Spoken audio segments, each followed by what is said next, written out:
कि हम लोग क्या होता है कि रात में बात करते हैं, सुबह बीबी से झगड़ा हो जाता है और हम लोग कोई गर्लफ्रेंड से झगड़ा करके टेंशन में आता है, वही माइंड में आता है। लाडर में खड़े हो, वो 3 होल अंदर करेगी, 6 होल अंदर करे, उसको कोई होश नहीं रहता है। दूसरी बात, गाड़ी मूवमेंट में, गाड़ी आ रहा है, उसका फुल्ली लोड में है।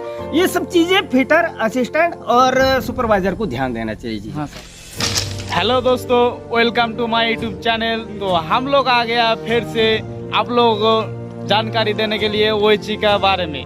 तो हमारा सुपरवाइजर, सीनियर सुपरवाइजर से हम जाते हैं, उससे थोड़ा पूछताछ कर लेता है कैसे ओएचई के लिए एडजस्टमेंट करता है। तो हम जाते हैं उसका पास। हेलो फ्रेंड्स, मैं रिक्की परते, एनएफ रेलवे आरी प्रोजेक्ट ग्रुप नंबर 257 मैं सीनियर सुपरवाइजर में कार्यरत हूँ। और हमारा जो फिटर है, सीनियर फिटर, वो हमें ओएचई के लिए कुछ एडजस्टमेंट के लिए कुछ जानकारी मांग रहा है। हाँ सर। तो मेरा मतलब ये है, एडजस्टमेंट के लिए सबसे पहले जो सिंसियर होते हैं, जैसे फिटर हो या सुपरवाइजर हो, लेकिन सुपरवाइजर को अपने तरीके से अपना काम कराना चाहिए और फिटर को अपने तरीके से काम करना चाहिए। फिटर का सबसे पहला है एडजस्टमेंट के लिए इम्पोर्टेंट बता रहा हूँ। हाँ सर। कभी भी अगर लाडर खड़ा किया जाए तो ट्रैफिक ऑफ डायरेक्शन के हिसाब से लाडर खड़ा किया जाए। और फिटर का क्या है, उसको ये आइडिया होना चाहिए कि मैं किस तरह पैर फंसाऊं, और हमेशा अप लाइन हो या डाउन लाइन हो, उसका जो ये लेफ्ट हैंड में ही लिफ्ट का हैंडल होना चाहिए। ठीक है। दूसरी चीज, एडजस्टमेंट के लिए ट्रैफिक ऑफ डायरेक्शन के हिसाब से स्नैपेट है, आरटी क्लिप का बोल्ट है, बीटी क्लिप का बोल्ट है, ये एक ही डायरेक्शन में होना चाहिए। जिधर से गाड़ी आता है उसी डायरेक्शन से इस को ही डालना चाहिए। तीसरा, एडजस्टमेंट करते समय सबसे फिटर को यह ध्यान देना है कि कभी भी लैडर में चढ़े, पुलिप लगाया लैडर में, उसके बाद जीरो लोड में पुलिप को टंगाए। होता क्या है, मैं भी 11 साल फिटर रह चुका हूँ। होता क्या है, कभी कभी सब कुछ आ गया, पलम ठीक आ गया, खाली 5-7 सेंटीमीटर हमको डाउन करना होता है। तो उस समय हो सकता है आपका डायरेक्ट क्लेम अच्छा है या नहीं है, ये कैसा टाइट है। मेरे साथ हुआ था पंजाब ग्रुप में, मैं फिटर था, जैसा चढ़ा 5 सेंटीमीटर आरिया करना था। हाँ जैसा एक ही मारा कि मेरा के पैर में कटनेरी बैठ गया। तो इस तरह ना करें, अपनी सेफ्टी बरते हमेशा। दूसरी चीज है, पहला अगर ओएचई अगर सही है, आपका मास्ट ग्राउटिंग सही है, तो आपका ओएचई सही, टॉप बॉटम मेजर करो। हाँ उसके बाद ब्रैकेट एडजस्ट करो। तीसरा, मैं चौथा बताऊंगा मैं, कर्व लाइन की, इनसाइड कर्व है या आउटसाइड कर्व, ये सुपरवाइजर के लिए मैटर करता है। उसको कितना एडजस्ट करना है उसको मालूम होना चाहिए। स्टाइल करना है, हाइट एडजस्ट नहीं करना है। हाइट तो जो रहेगा ओएचई को सेम रहेगा, लेकिन उसका एडजस्ट मैनेज करना होता है। नहीं तो आपका मान के चल +300 है, तो +300 में कटनेरी रख दिया तो आपका पेंटो के बाहर जाएगा। हाँ सर। कॉन्टैक्ट। इसीलिए उसको हमने हमारा गुरु से सीखा है कि 3.43 हम एडजस्ट करते हैं। उसके बाद हमारा हाइट 3.43 इंटू हमारा हाइट मल्टीप्लाई ब्रॉड गेज, इसको एडजस्ट करते हैं। जो वैल्यू आया उसको माइनस करते हैं 30 से, वो जो आया उसमें हम कॉन्टैक्ट रखते हैं। तो आपका कभी भी एडजस्टमेंट कभी फेल नहीं हो सकता है। ठीक है। और ये किसके लिए है, ये किस चीज़ के लिए? बड़ा कंपनी में हम लोग ने पहले काम किया, केसी है, कैपिटल, डोरसल और ये ऐसा इंडिया लिमिटेड, ऐसे कंपनियां क्या होता है पहले गेज रखता था। ये फार्मूला किसके लिए मैं बोल रहा हूँ, ये ब्रॉड गेज वाला और ये सुपरलेशन के लिए, ये नीचे गेज के लिए फार्मूला है। ऊपर गेज जो होता है उसके लिए कोई फार्मूला नहीं है। तो ये मेरा इसके लिए है। और कभी भी आप अगर काम करते हैं, एडजस्टमेंट हो या कोई भी ओएचई का काम करते हैं, तो हमेशा अपना लेवर को हमेशा सेफ्टी रखें और नीचे वाले को हमेशा अलर्ट रखें कि मतलब गाड़ी आए या जाए या एसटी चेंज करते हैं, बीटी चेंज करते हैं, उसके हिसाब से आपको मतलब अपना गैंग को अलर्ट रहना है और आप बिल्कुल अच्छी तरह कर सकते हैं। वही होता है ओएचई का सही कामगार। सर, आपको एडजस्टमेंट के लिए हम लोगों को बता दिया, तो हमारा दोस्त लोगों को बता दीजिए कुछ सेफ्टी के लिए, ओएचई का सेफ्टी के बारे में। बहुत अच्छा पॉइंट पूछा आपने सेफ्टी के लिए। देखिए, सेफ्टी के लिए सबसे पहला है हमारा, इसके सबके ऊपर लागू होता है ये सब चीजें। हाँ सर। पहला सेफ्टी है, शूज होना चाहिए, आदमी के पास जूता होना चाहिए। दूसरा, हेलमेट, सेफ्टी जैकेट, और सबसे मोस्ट इंपॉर्टेंट है सेफ्टी बेल्ट। फिटर और असिस्टेंट के पास में बिल्कुल सेफ्टी बेल्ट बहुत जरूरी है, फिटर और असिस्टेंट के पास। और जूता तो सबके लिए जरूरी है। हाँ सर। ऐसा नहीं बोलूंगा कि किसी को चप्पल से आना, लेबर है तो चप्पल से, बिल्कुल नहीं। हाँ सर। जो ट्रैक में वर्क कर रहा है, वो अच्छा परमानेंट ओची का काम कर रहे हैं, वो अगर अच्छा कामगार है तो उसको जूता पहनना ही पहनना है। हाँ सर। दूसरी चीजें, अगर हेलमेट की बात करें तो फिटर और असिस्टेंट को अगर हेलमेट ना भी हो, लेकिन नीचे जो लाडर में नीचे लाडर पकड़े हैं या रस्सी पकड़े हैं या हाइट देख रहे हैं, उसके लिए बहुत जरूरी है हेलमेट। हाँ सर। और दूसरी चीजें सबसे ज्यादा जरूरी है, जो अपन टावर के ये डापरिंग क्लिपिंग करते हैं ट्रॉली वाले, उनको भी बहुत जरूरी है। हेलमेट तो सबके लिए जरूरी है। तीसरा चीज ये बोलूंगा, सेफ्टी के लिए बहुत अच्छा क्वेश्चन किया आपने कि ये जो आप ओपन लाइन में काम कर रहे हैं या पावर ब्लॉक में काम कर रहे हैं। पावर ब्लॉक में या मॉडिफिकेशन काम कर रहे हैं तो सबसे बड़ा सेफ्टी है हमारा डिस्चार्ज रॉड। डिस्चार्ज रॉड में सबसे पहले फिटर को या सुपरवाइजर को, सबके लिए लागू होता है, सुपरवाइजर हो या फिटर हो, इसके लिए लागू होता है सबसे पहले हमारा डिस्चार्ज रॉड का जो वायर क्लैंप, हाँ सर, केबल क्लैंप जो होता है नीचे ऊपर का बिल्कुल बराबर टाइट करें। और जिस मास्ट में हमने डिस्चार्ज रॉड लगाने का सिलेक्ट किया है, उस मास्ट में उसका बॉन्ड टाइट है या नहीं है रेल में, और मास्ट में बॉन्ड बहुत जरूरी है टाइट चेक करना। और उसके बाद डिस्चार्ज रॉड, हम पावर ब्लॉक मिलने से पहले आप डिस्चार्ज रॉड लगाने जाओगे, वो डिस्चार्ज रॉड लगाने जाऊंगा, हम लोग सिलेक्ट करते हैं। तो अनाड़ी आदमी को बिल्कुल भी ना भेजे डिस्चार्ज रॉड लगाने के लिए। बहुत सारी घटना हो चुकी है, सब चीजें हम हमारे गैंग में तो नहीं है, लेकिन बहुत सारी घटना हमने देखा है या सुना है। हमारा बहुत सारे दोस्त लोग ऑल ओवर इंडिया में काम कर रहे हैं। जैसे हैदराबाद प्रोजेक्ट में वेस्टर्न क्रम्पटन में एक लड़का क्लैम खोल दिया पहले मार्च से वहीं पे। उसके बाद जो अनाड़े आदमी लोग ओवर एक्टिंग करते हैं, जो कहीं हम लोग सिटी प्लेस में काम कर रहे हैं तो ओवर एक्टिंग करते हैं, कोई लड़की देख के खंभे में चढ़ जाते हैं। तो इस तरह नहीं होना चाहिए। जो जानकार आदमी है उसी को डिस्चार्ज रॉड लगाने के लिए भेजे। और जब तक ब्लॉक कंफर्म ना हो, अगर मान के चल उदाहरण के लिए बता रहे, ब्लॉक मिलते समय हम बैठते हैं, यदि ब्लॉक मिलने वाला है, हम लोग एकदम हड़बड़ा जाते हैं तो वो सोच रहा है कि मिल गया होगा।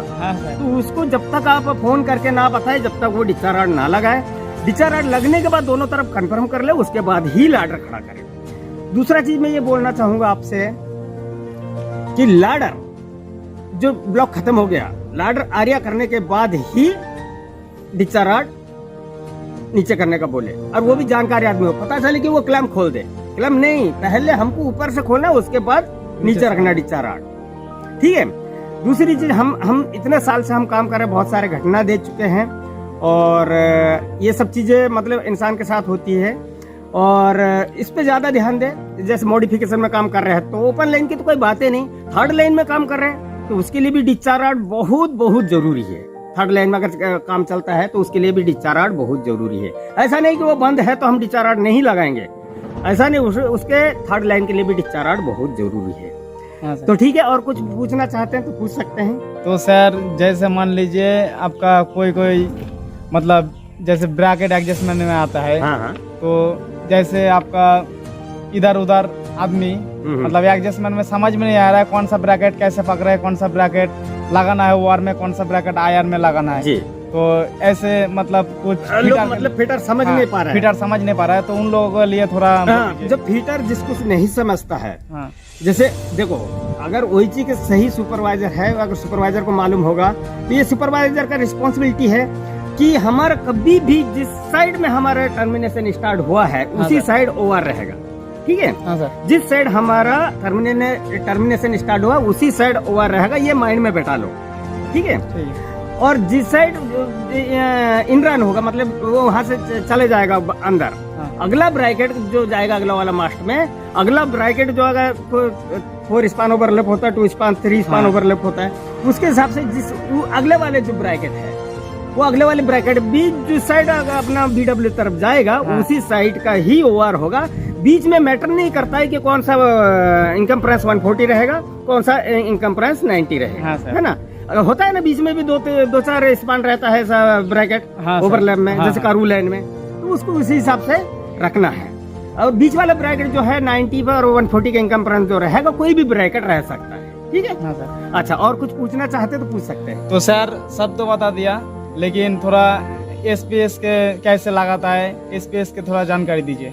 देखिए एसपीएस के सबसे अगर आप मैं पहले ग्राउटिंग के ऊपर सबसे पहले महत्व देने का बात बोला था आपको हाँ कि ग्राउटिंग अगर सही है तो आप रेल लेवल ले और रेल लेवल से आपका टॉप बॉटम आपका जो जैसे हाई राइज रेल की बात अलग होती है, इंडियन रेलवे की बात अलग होती है, इंडियन जो हमारा जो नॉर्मली होता है, हाँ सर, जो आपका हाइट मिलता है 550 750, उसके सबसे पहले टॉप बॉटम बांधो। खास करके मैं एक चीज बोलूंगा, एमसीसी अगर सिंगल फिटिंग को अगर आप नहीं भी नापते हो तो चलेगा, लेकिन खास करके मैं एमसीसी और एक्सटेंशन चार उसको बहुत महत्व देता हूं कि वो अगर एक बार फिट हो जाता है तो फिर उसी मेजरमेंट से अगर फिट हुआ तो वो हमारे एडजस्टमेंट के लिए बहुत जरूरी होता है। अगर एडजस्टमेंट करेंगे मतलब double MCC double extension chair है तो उसको अगर हमारा अगर 10 सेंटीमीटर 20 सेंटीमीटर उठाना होगा तो कितनी मुश्किल होगी, उसमें दो वायर का लोड, उसके बाद में उतना भारी सामान को उठाने के लिए। तो मैं ये चीज बोलूंगा फिटर को और सभी लेबर को असिस्टेंट को यही चीज बोलना चाहूंगा कि एक्सटेंशन चेयर जो है उसको मेजरमेंट से लगाए, और दूसरी चीज जो है ये एमसीसी उसको मेजरमेंट से लगाए, भले सिंगल फिटिंग ना लगाए वो मैटर नहीं करता है। दूसरी चीज मैं एंकर फिटिंग की बात करूंगा, एंकर फिटिंग को जो है ना बिल्कुल मेजरमेंट से लगाए। एंकर फिटिंग आजकल तो सब पहले जो हमारे जमाने में 8x8 होता था, RSJ होता था, अभी तो RSJ 8x8 तो हट गया, RSJ और 6x6 हट ही गया है, तो सभी बी सीरीज के मास्ट आ गया। तो उसके लिए यही चीज बोलूंगा असिस्टेंट और फिटर को कि जब भी आप एंकर फिटिंग लगाते हैं, जब भी आप एंकर फिटिंग लगाएंगे उसके बाद फुल टाइट करने के बाद उसमें बीच में एक 1650 का बोल्ट डालना बहुत जरूरी है।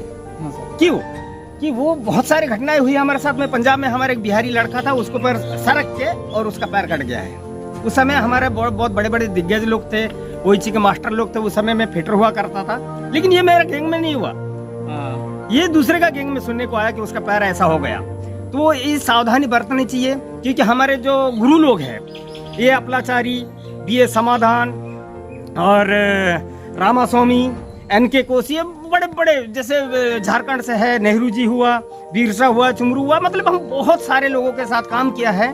तो ये सब चीजें हमेशा फिटर और असिस्टेंट को बहुत ये ध्यान देना होता है। ये SPS लगाओ, SPS से सबसे न्यू मजबूत होता है। हाँ सर, अगर SPS सही रहेगा, आपका ब्रैकेट सही लगा है, आपका ओइची क्लियर रहेगा, पता चलेगा आपका मास्टर सही है और SPS नीचे बंधा हुआ तो वो नहीं रहेगा। अगर एडजस्टमेंट करने वालों को अगर अच्छा जानकारी सुपरवाइजर रहा तो वो उठवाएगा, अगर जानकारी सुपरवाइजर नहीं आता, अरे तुम तो कर दो, तो पर वो गलत बात है, ST डूपिंग हो, उसका जो दिखने का जो मॉडल है ना वो ठीक नहीं दिखेगा। तो यही चीज है। और कुछ पूछना चाहते हो ओइची के विषय में तो पूछ सकते हैं। तो सर मैंने असम में जब काम कर रहा था जी कुछ दिन पहले, हाँ तो कुछ दिन पहले का बात है जी, तो एक काउंटर वेट लगाने गया था वो लोग। जी, तो काउंटर वेट ऊपर से मतलब खुल के गिर गया था।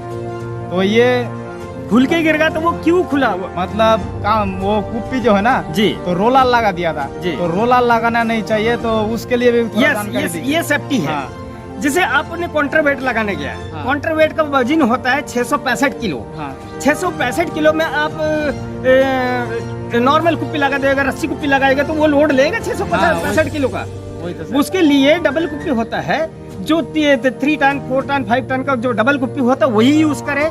और बी सीरीज मास्ट है तो ऊपर से बढ़िया उसको निकाल के प्लेट के अंदर से बढ़िया बाहर साइड में लगना चाहिए, वो भी अंदर साइड में नहीं। और जब हम कुप्पी से जो रोप निकालते नीचे टारफर में जब रोप लगाते हैं या एंकर में लगाते हैं, हाँ सर। तो असिस्टेंट को ये ध्यान देना है कि बिल्कुल टारफर का रोप के नीचे वो बिल्कुल ना खड़े हो, अंदर में ब्रैकेट साइड खड़े हो।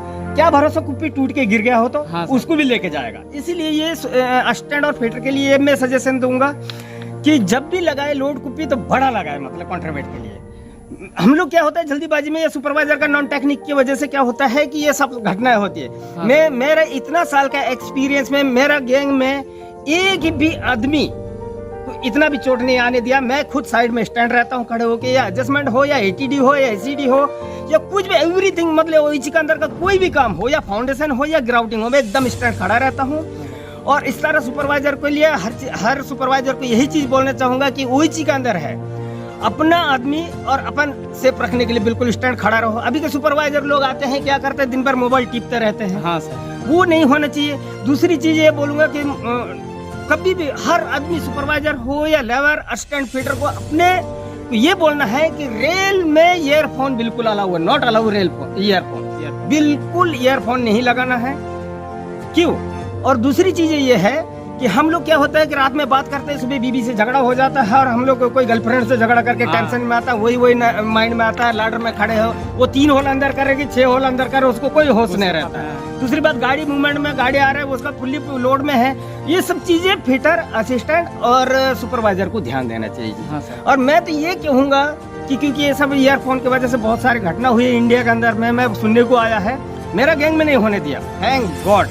मैं इन सब चीज़ों में बहुत ध्यान देता हूँ कि आज तक मैं इतना साल का कैरियर में मेरा गैंग में कोई भी घटना नहीं हुआ, ना असिस्टेंट, ना फिटर, ना सुपरवाइजर, एक तो लेबर के साथ तक नहीं। और ट्रैक्टर अगर साइड में अगर जाता है तो ट्रैक्टर में भी लोग छिचोरे होते हैं, पैर डाल के बैठते हैं, सामने बैठते हैं, बॉडी के पीछे बैठ जाते हैं, तो हो सकता है ट्रैक्टर मुड़ा, उसका पैर में आ गया टायर। ऐसा भी नहीं, सब कुछ सेफ्टी मतलब सेफ्टी, ठीक है, सबको समझाना है, ये काम सुपरवाइजर का होता है, और वो भी कड़ाई से समझाना है, ठीक है। ऐसा नहीं कि तुम वह जाना मत, मैं बाइक लेके जा रहा हूँ, ऐसा नहीं, मतलब उसको सबको सजेशन देके, मतलब भाई इसमें क्या होता है, 1-2 आदमी अगर कुछ हो जाता है तो इसमें कंपनी का बहुत बड़ा नुकसान होता है। कंपनी तो पे करेगा, घर जो वर्कर उस कंपनी में इंजर्ड होता है कुछ, तो कंपनी को तो पे करना ही पड़ता है। इसीलिए हमें भी सेफ्टी रखना चाहिए, हमारा कंपनी को भी सेफ्टी से रखना है हमको, ये हमारा जवाबदारी, जिम्मेदारी है हमारा। तो मैं ये चीज कहूंगा कि हर आदमी ओएचसी के अंदर जो भी आदमी है, सभी सेफ्टी से काम करे, और अपने दोस्तों को भी सेफ्टी से रखे,